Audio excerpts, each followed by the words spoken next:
daría un pelín de agua, por favor, si puede ser. Sí. Vamos a orar al Señor. Padre, te alabamos en esta mañana, te damos gracias porque nos permites alabarte y bendecirte. Te damos gracias por tu palabra que es lámpara a nuestros pies, lumbrera en nuestro camino. La que alumbra nuestro entendimiento para que no durmamos en nada. Queremos, Señor, que tu palabra vivifique nuestras almas en esta mañana. Háblanos en esta mañana, Padre Santo, porque tu pueblo oye. En el nombre de tu unigénito Hijo Jesús. Amén. Aleluya. Bien, hermanos, vamos a ir a la carta del apóstol San Pablo a los Efesios.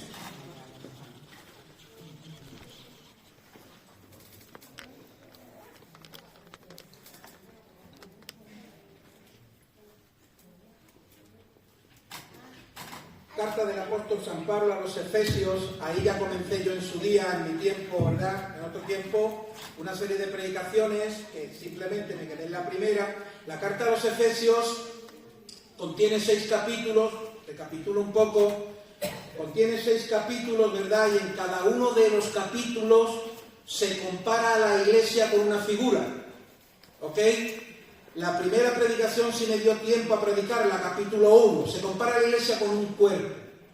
Y hay algunas lecciones espirituales, doctrinales, que podemos ver en ese capítulo 1.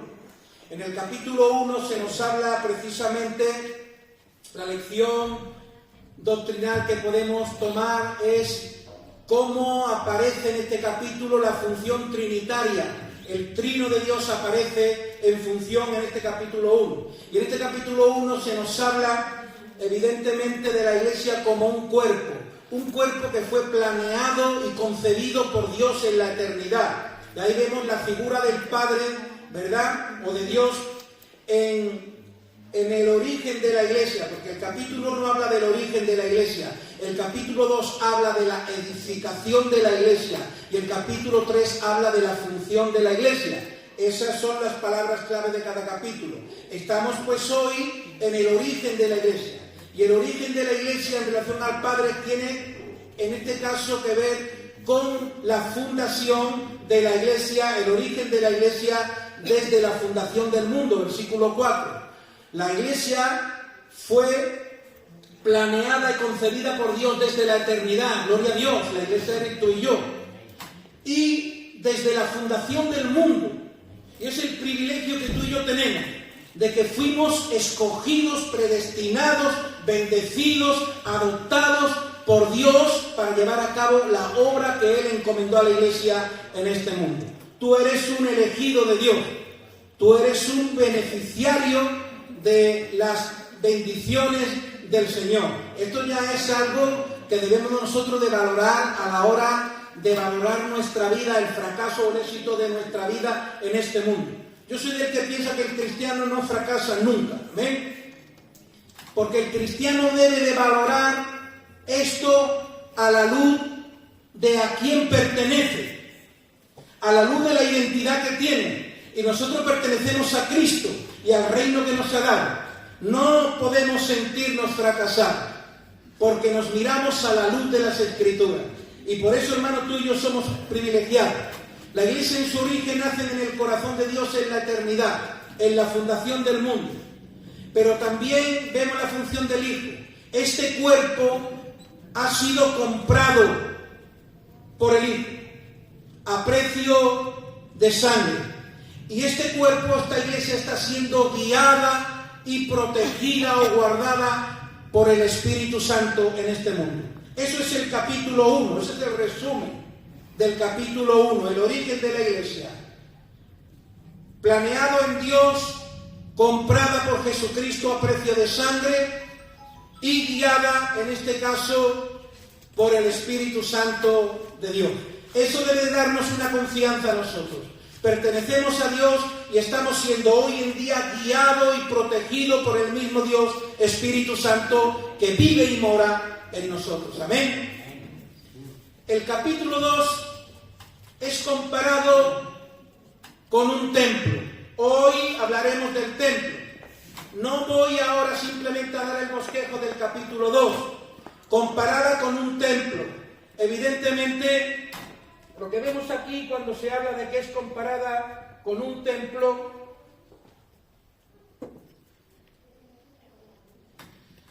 pues lo que recoge en la carta es la edificación de la iglesia, antes de que ella fuese comparada con un templo. Y lo primero que vemos en el capítulo 2 es lo que éramos antes de que Dios nos escogiera para ser templo del Espíritu, morada de Dios en el Espíritu.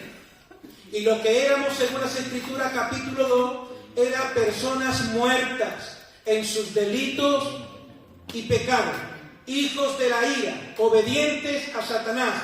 Todo eso es lo que tú vas a ver en el capítulo 2. Vemos también no solamente lo que éramos, sino lo que Dios hizo. ¿Por qué lo hizo Dios? ¿Cómo lo hizo Dios? Y lo que ahora somos en el Señor. Ahí nos habla de la edificación de la iglesia. Lo que éramos antes, lo que Dios hizo, salvarnos en Cristo Jesús. El por qué lo hizo Dios, cómo lo hizo Dios y lo que ahora somos en el Señor. Esa es la edificación de la iglesia. Dios coge y edifica su iglesia desde la muerte espiritual para llevarla a la vida espiritual en Cristo Jesús. En ese es el desarrollo donde lo que éramos, lo que Dios hizo, cómo lo hizo, por qué lo hizo y lo que ahora somos en Dios. Esa es la edificación de la iglesia. Pero la palabra clave es templo.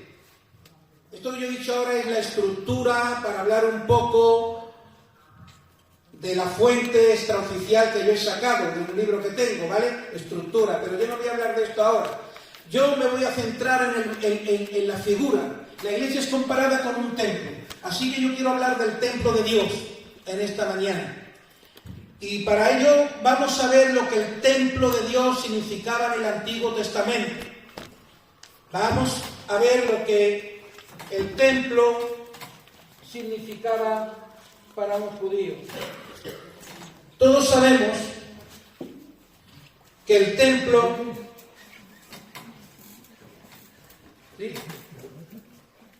¿sí? Aquí. La importancia del templo en el Antiguo Testamento. Cuando vamos al Antiguo Testamento para mirar el templo, vamos a encontrar primeramente que se hace alusión al templo físico material, lo que significaba para el judío, en este caso, el templo en Jerusalén.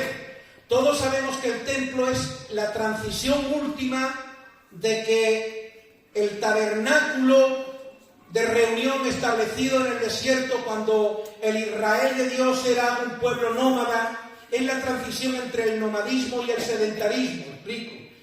Cuando Israel era un pueblo nómada, es decir, que no se había asentado, sino que caminaba en el desierto, tenía que tener un tabernáculo desmontable que pudiese llevar con ello, ¿verdad? La transición entre el tabernáculo y el templo tiene que ver con eso. Cómo Israel pasó de una vida nómada a una vida sedentaria donde establece el templo. Entonces, el templo para el judío, una vez que ya se erige, cuando ya llega a la tierra prometida y se erige el templo como un lugar ya fijo, ¿verdad? Para un judío el templo era el centro neurálgico de la vida cristiana. Todo gira en torno al templo en la vida de un judío. De hecho, la ansia que tienen hoy en día los judíos los ultras religiosos, ¿verdad?, es volver a establecer el templo, porque ellos entienden que el templo de Dios es la casa de Dios, donde Dios habita. Cuando tú vas al libro de los Salmos y encuentras, por ejemplo, el anhelo por la casa de Dios en el Salmo 84, o cuando encuentras en el Salmo 137 la melancolía de este pueblo en Babilonia por la ciudad de Jerusalén y por el templo, no está añorando tanto el edificio, sino el lugar, porque en el templo mora la presencia de Dios. Esa presencia, esa Shekinah de Dios que descendía en el tabernáculo es lo que está en el templo. Por eso un judío entiende que la presencia de Dios no está en Israel hoy en día, el ultraortodoxo, ¿verdad?, sino que hasta que no se establezca el templo una vez más y se dé comienzo de nuevo al sistema sacrificial, sacrificando animales, la presencia de Dios no está en Israel. Eso es lo que cree un judío. Habla de la presencia de Dios. El Salmo 84, si un judío anhela el templo, es porque allí está la presencia de Dios. Y yo quiero hablar desde esa perspectiva. No es en el Salmo 84 cuando habla por el anhelo de la casa de Dios, haciendo lugar al edificio. Es anhelando la presencia de Dios, porque un judío anhela la presencia de Dios. Amén. Un judío anhela volver, que la presencia de Dios vuelva a Jerusalén, vuelva a Israel, porque no está. Así lo entiende el judío, ¿verdad? Pero nosotros también debemos de anhelar la presencia de Dios. Amén. La importancia de la presencia de Dios en la vida cristiana, la importancia de la presencia de Dios en la vida de la iglesia.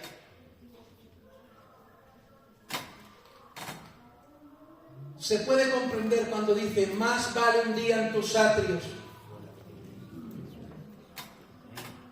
O anhelo yo estar en los atrios de mi Dios. ¿Por qué? Por el edificio, no, por la presencia de Dios. La presencia de Dios hay que anhelarla. La presencia de Dios hay, en este caso, que sentir la melancolía cuando no se siente en nuestra vida. Es importante que anhelemos la presencia de Dios. En el Salmo 105, versículo 4 dice, buscad a Dios y su poder. Buscad a Dios y su poder. Es buscar la manifestación de la presencia de Dios en nuestra vida. Yo necesito la presencia de Dios cada día. Amén. Tú necesitas la presencia de Dios. Nosotros necesitamos la presencia de Dios.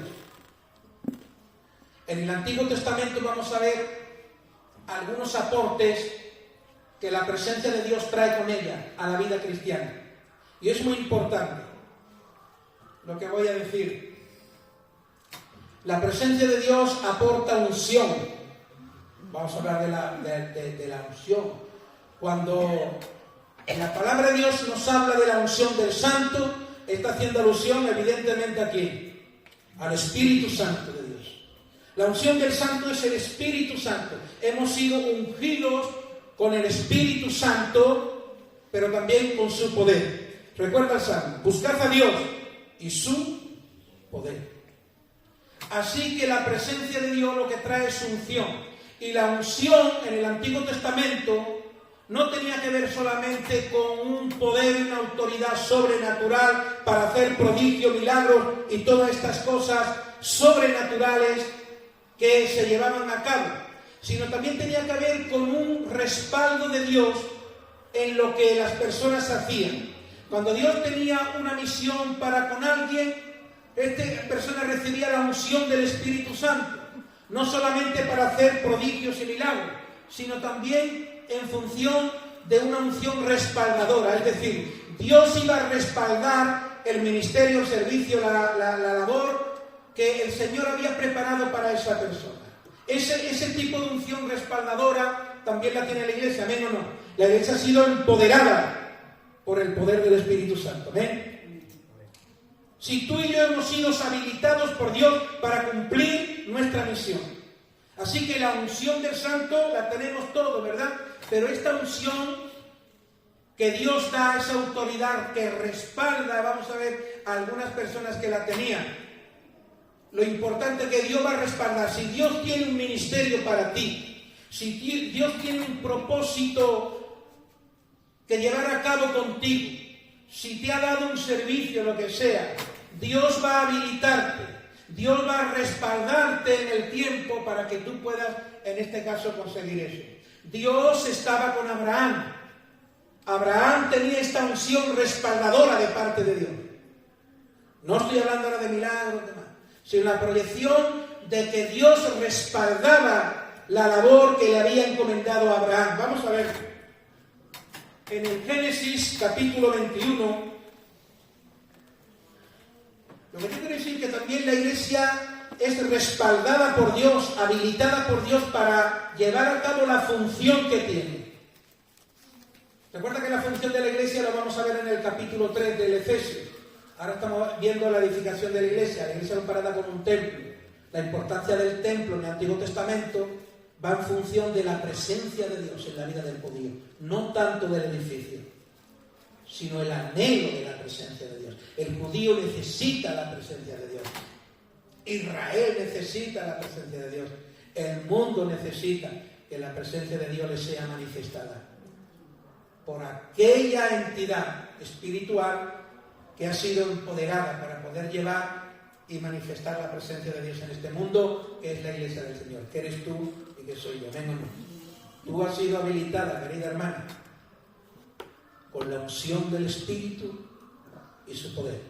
Recuerda que las Escrituras nos dice y nos cuenta de cómo Dios ungió con el Espíritu Santo y poder a Jesús de Nazaret, nos dice. Cómo Dios ungió con el Espíritu Santo y su poder a Jesús de Nazaret para llevar a cabo el ministerio que le había sido encomendado. De la misma manera, el mismo Espíritu y el mismo poder ha sido la iglesia ungida con ese mismo Espíritu, con ese mismo poder. Y recibiréis que poder cuando haya venido el Espíritu Santo. Esto es importante recordarlo, porque Dios nos ha habilitado como entidad para llevar a cabo la obra que el Señor nos ha encomendado. No estamos solos en la ecuación, está Dios en medio de nosotros. Y esto es importante recordarlo para llevar a cabo, como veremos en el capítulo 3, la función de la iglesia, la función prioritaria de la iglesia. Vamos a ver en el Génesis capítulo 21 la unción respaldadora de Dios sobre la vida de Abraham. Porque Dios tenía un propósito que se tenía que cumplir, y el instrumento para llevar a cabo ese propósito, en este caso era Abraham. El propósito inicial de Dios para con Abraham, ¿cuál era? Dentro del plan de salvación de Dios. Porque todos los acontecimientos que ocurren a lo largo de la Escritura y todos los ministerios que se ejercen van en función del cumplimiento final del plan de salvación de Dios. Pero Abraham lo escogió para algo muy concreto. ¿Qué fue?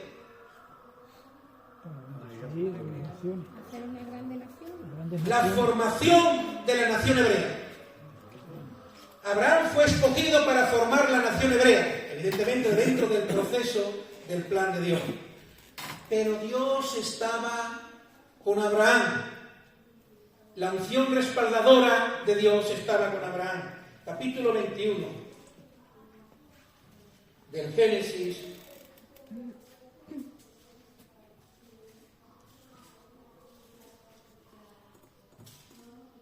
Nos dice ahí, versículo 22. Aquí encontramos a un rey, el rey Abimelech, y al jefe de sus ejércitos. Y ambos hablan a Abraham. Y mira lo que dicen de Abraham. Dice el versículo 22. Aconteció en aquel mismo tiempo que habló Abimelech y Ficol, príncipe de su ejército, a Abraham diciendo que Dios está contigo ¿en qué? En todo lo que haces. Es la unción respaldadora de Dios en la labor que lleva a cabo la persona que Dios ha escogido para hacer algo.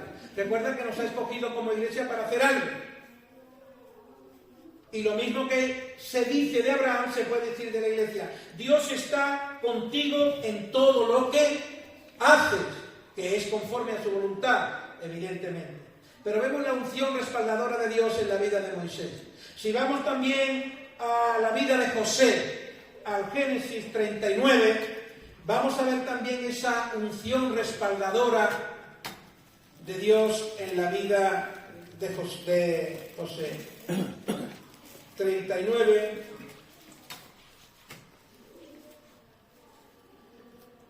versículo 2 y 3. Dice desde el 1, llevado pues José a Egipto. Recuerda que José respondía al propósito de Dios. Todos nosotros los que estamos aquí respondemos a un propósito de Dios. Amén. Todos, absolutamente todos los que estamos aquí. Incluso, evidentemente, también las personas que nos puedan visitar, en este caso, responden al propósito de Dios. Siempre hay un propósito de Dios. Y dice, llevado pues José a Egipto, Potifar, oficial de Faraón, capitán de la guardia, varón egipcio, lo compró de los ismaelitas que lo habían llevado allá. ¿Y qué dice el 2? Más que Jehová estaba con José. Jehová estaba con José. Y fue varón que Dios va a prosperar la obra encomendada, bien sea a personas concretas, como vemos, ¿verdad? Y también, evidentemente, a través de la entidad más importante que hay en este mundo. La entidad más importante de este mundo es la Iglesia de Jesucristo. No hay entidad política, social, de cualquier otro estamento de esta vida que tenga un mensaje, algo que ofrecer al mundo más importante que lo que Dios quiere ofrecer al mundo por medio de su instrumento escogido, su Iglesia preciosa.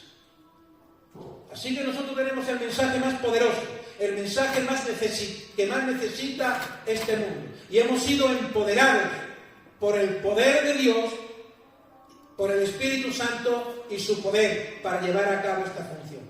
Y esto tiene que tenerlo tú y yo en nuestra mente. Hemos sido habilitados por Dios para llevar a cabo la función encomendada. Bendito sea el nombre del Señor. No venimos al culto, ¿verdad? Este lugar es importante. Antes se me olvidó decir, el templo físico que tiene la importancia, ¿verdad? Porque es la casa de Dios, donde entiende, esto es la casa de Dios para nosotros, amén. Porque aquí habita el Señor con nosotros. Dios está aquí, amén o no. Amén. ¿Tú crees que Dios está aquí? Amén. Por lo fuerte que es eso, ¿verdad? Pues Dios está en medio de su pueblo. Donde 2 o 3 se congregan, Él está ahí en medio. Esto es habitáculo de Dios. Tiene esa importancia también. Es donde Dios se congrega con su pueblo cada domingo. Y este es un centro neurálgico para nosotros, ¿verdad? Es verdad. Lo que a nosotros nos identifica y nos une como comunidad, ¿verdad? Es el domingo aquí. ¿Verdad? Si nos quitan el domingo aquí, apenas nos vemos, ¿verdad? Así que este lugar tiene su importancia, es ese centro neurálgico para nosotros importante, porque es donde habitamos juntos con el Señor, en su casa. Es importante eso. Pues bien, Dios estaba con Josué. Vamos a ver también en Daniel, al profeta Daniel, otro joven, ¿verdad?, con quien Dios también estaba. Recuerda que estos hombres no eran más que tú y yo. Igual que tú y yo. Si alguna diferencia había entre ellos y nosotros, es precisamente que ellos creían firmemente que Dios estaba con ellos. Es lo único. Pero fueron personas normales, escogidas por Dios como tú y yo, para llevar a cabo una obra concreta. Que fueron empoderadas por la unción del Espíritu Santo, como tú y como yo. Daniel, profeta Daniel,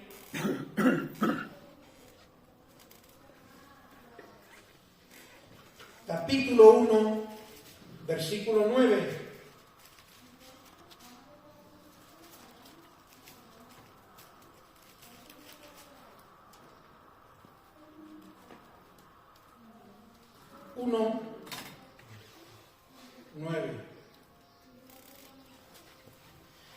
El 8 dice: y Daniel propuso en su corazón no contaminarse con la porción de la comida del rey, ni con el vino que él bebía.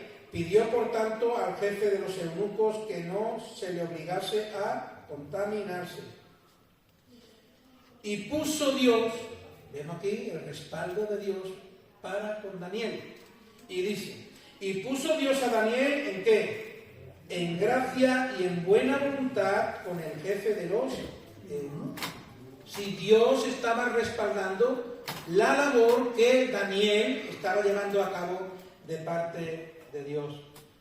Y por último, en Juan 8:29, el mismo Señor Jesucristo declara: porque el que me envió está conmigo, no me ha dejado el Padre, porque yo hago siempre lo que le agrada a Él. Jesucristo estaba diciendo también que la presencia de Dios estaba con Él, que Dios estaba con Él en lo que hacía, porque Él hacía siempre lo que agradaba a Dios. Isaías 41:10, vamos a ver aquí.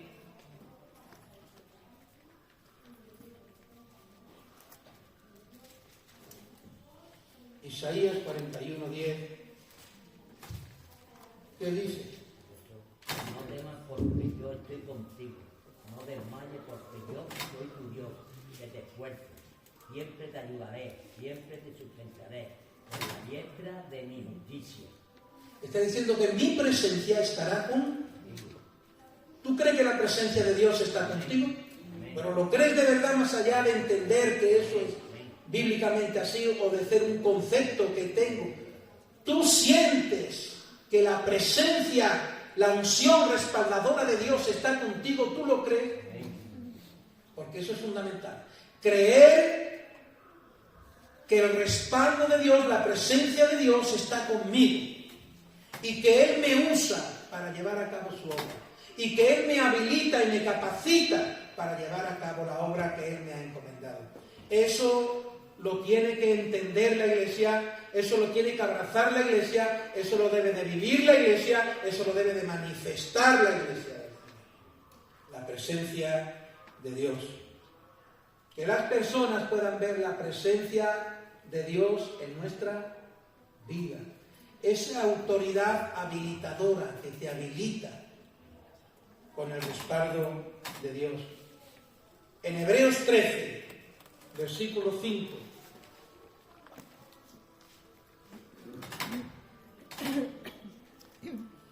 Hebreos 13, versículo 5.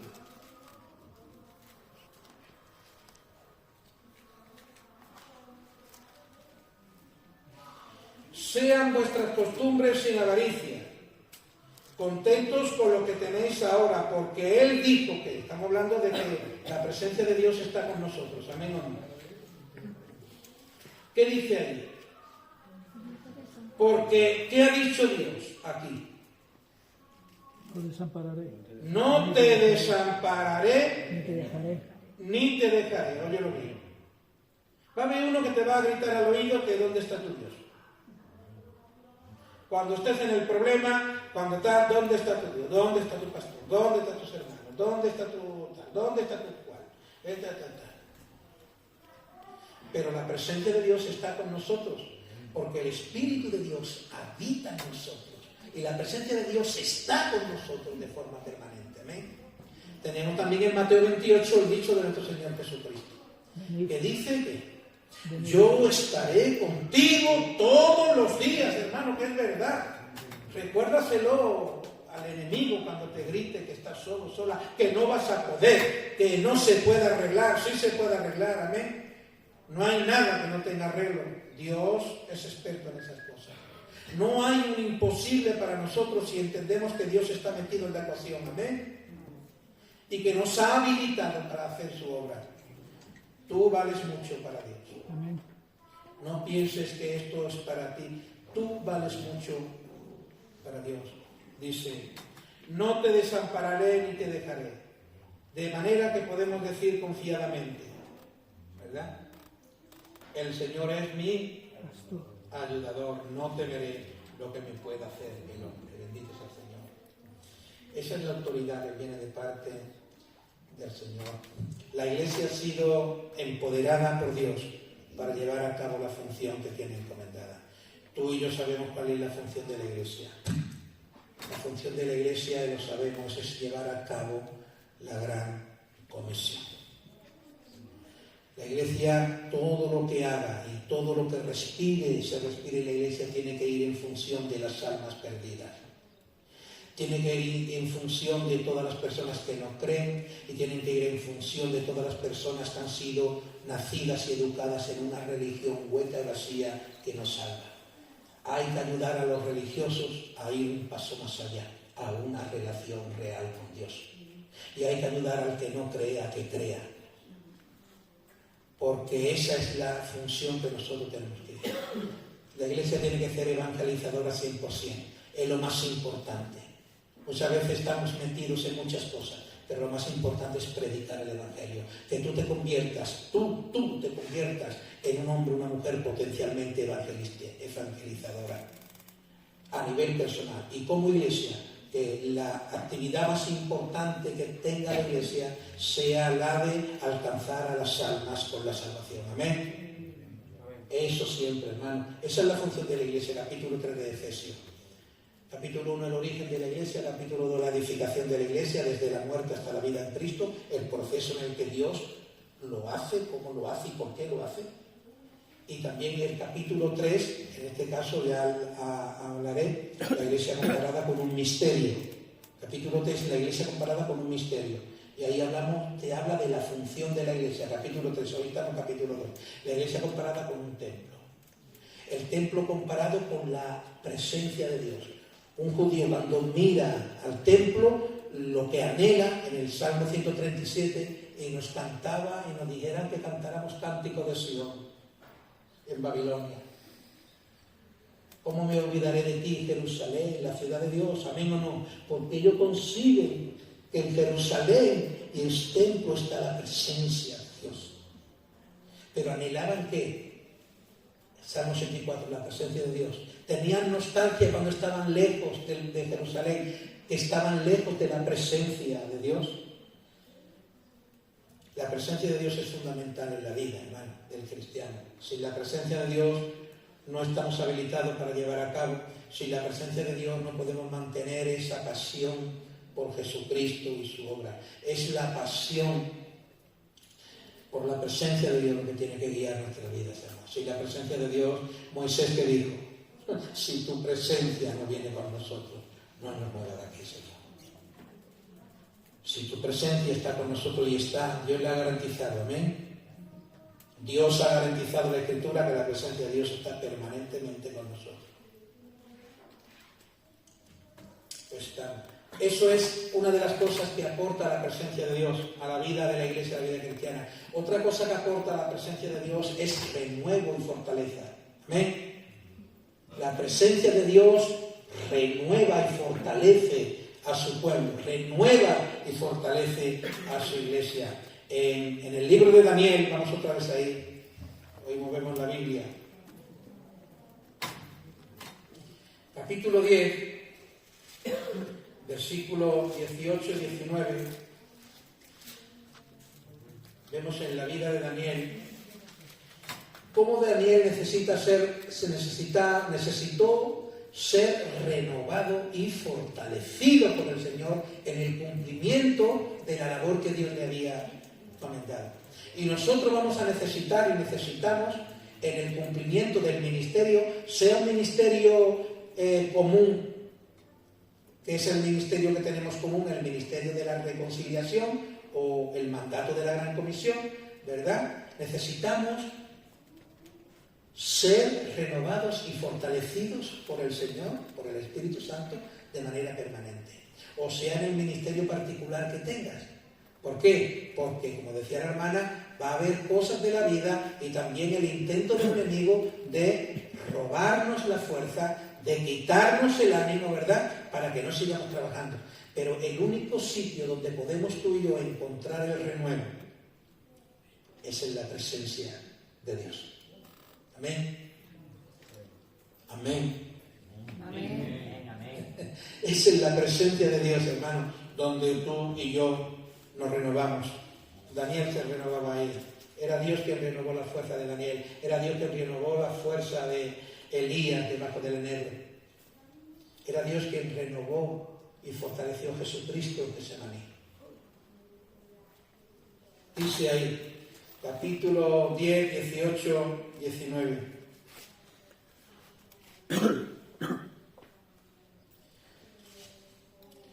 10, 18 y 19. Y aquel que tenía semejanza de hombre me tocó.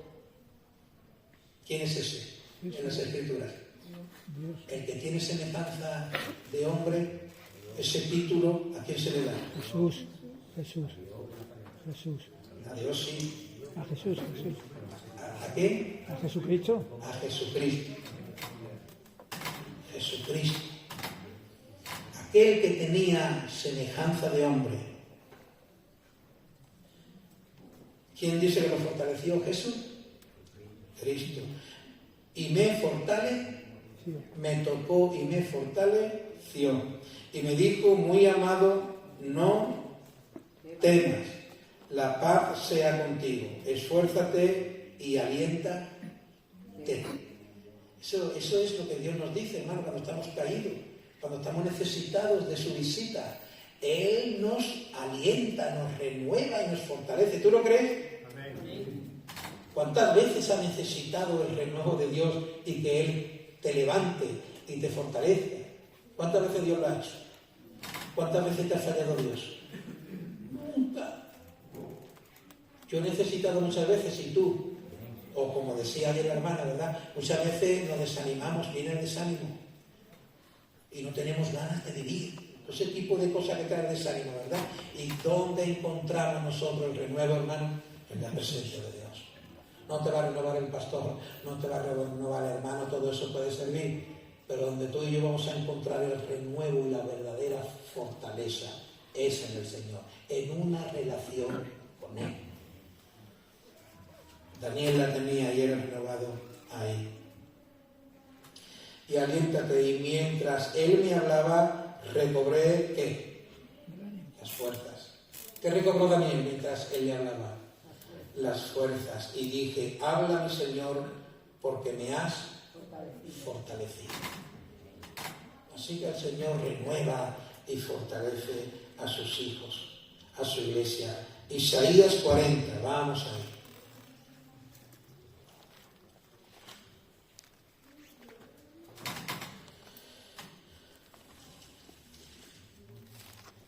No estamos solos en este mundo, hermano, el Señor está con nosotros, amén.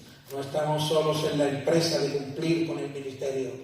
Dios está con nosotros. No estás solo en tu ministerio, querido hermano. Dios está contigo.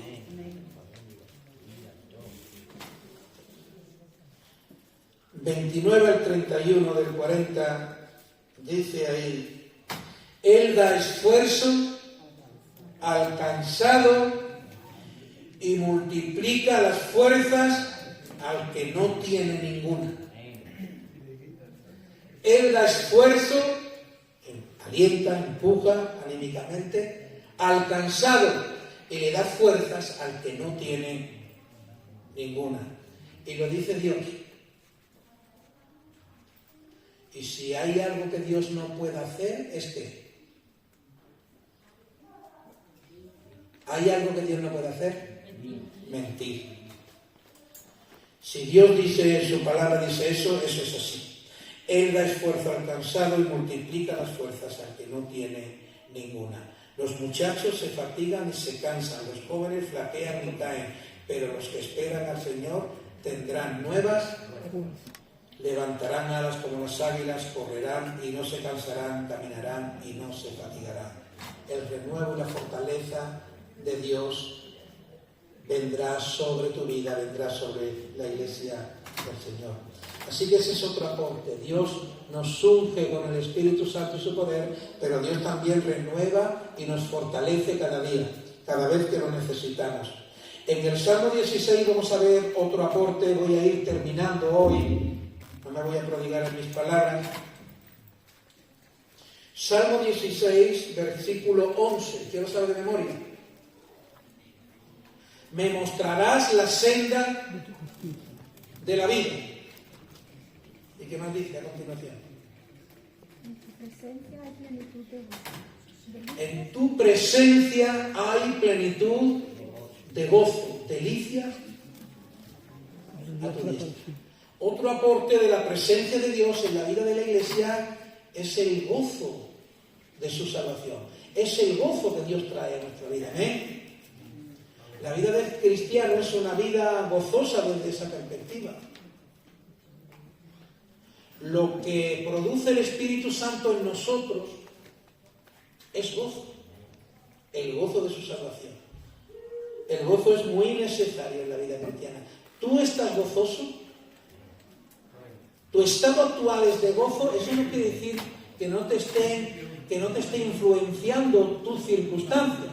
No hablo de eso. Pero nosotros tenemos que tener una mirada más lejana. No centrarnos siempre en el problema de la vida. Tener una mirada más larga que pueda ahogar las penurias de esta vida es tener, como decía la hermana, una mirada siempre en el cielo. Nuestros ojos deben de mirar a Jesús, ¿amén o no? Ahí toda penuria, todo problema, toda cosa de la tierra cae en la presencia de Dios. Así que es importante esto. En tu presencia hay plenitud de gozo, delicias a tu diestra. Habla del gozo de Dios, el gozo de su salvación. Eso está en nosotros también y nos ha sido dado. Isaías, ahí donde estamos, 43, versículo 4, ¿qué dice?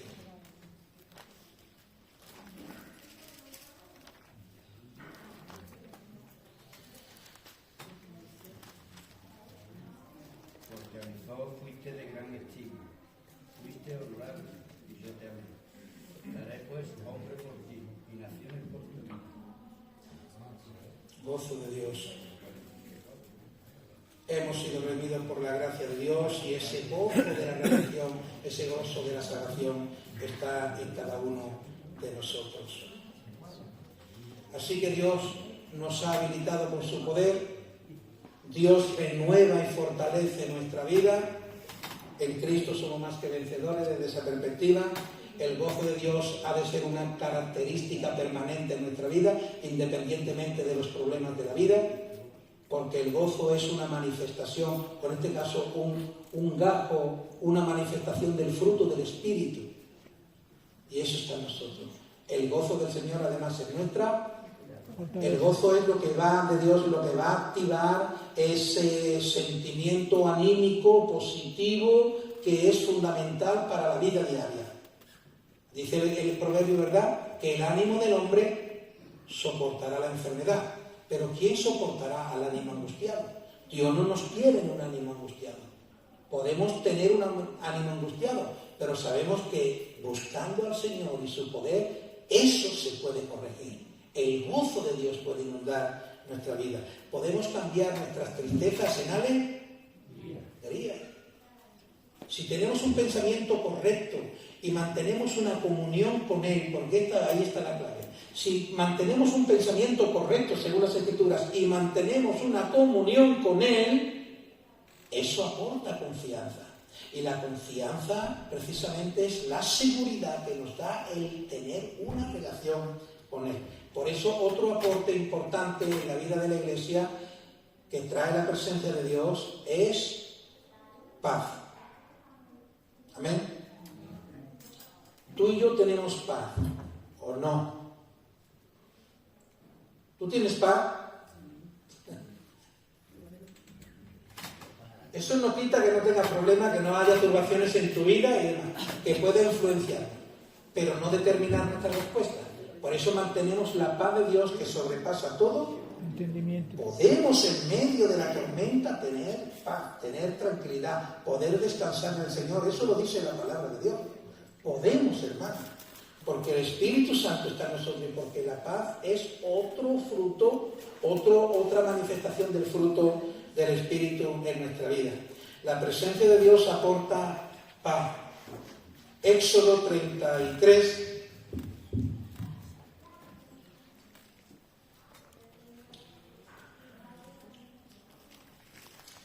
Éxodo 33.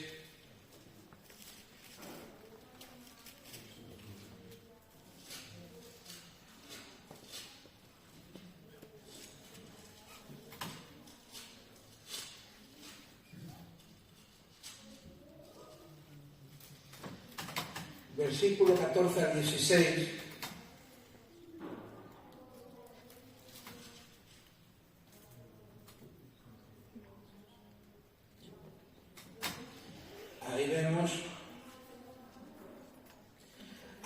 Moisés preocupado. Ahí tú lo que vas a ver desde el 12 hacia adelante es a un Moisés preocupado por las circunstancias y por lo que tiene que llevar a cabo. Y dice el 12, y dijo Moisés a Jehová, mira, tú me dices a mí, saca a este pueblo, y tú no me has aclarado o declarado a quién enviarás conmigo. Él tiene una preocupación, tiene que llevar a cabo un mandato de Dios, y Dios no le ha mostrado la visión definitiva que le dé la seguridad y la confianza de lo que él tiene que hacer. Tú no me has declarado quién vendrá conmigo, pero me has dicho saca a este pueblo, pero no me has dicho, no me has declarado quién vendrá conmigo.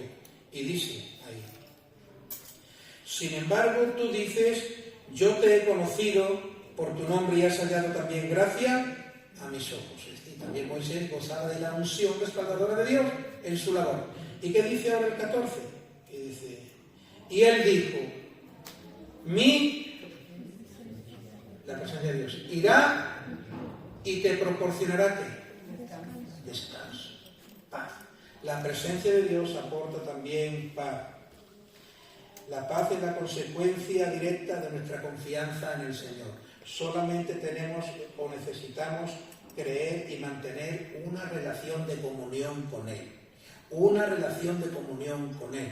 Porque si no mantenemos una relación de comunión con Él, todas las cosas las vamos a ver desde una perspectiva humana, desde nuestra propia óptica. Pero si mantenemos una relación con Dios, tal vez el déficit de la Iglesia del siglo XXI sea una deficiente comunión con Él. Eso aparece también en el Apocalipsis. Yo estoy a la puerta y llamo. Deberíamos de estar en una relación con Dios y no de estar Dios teniendo que llamar a las puertas de nuestro corazón para tener una relación con Él.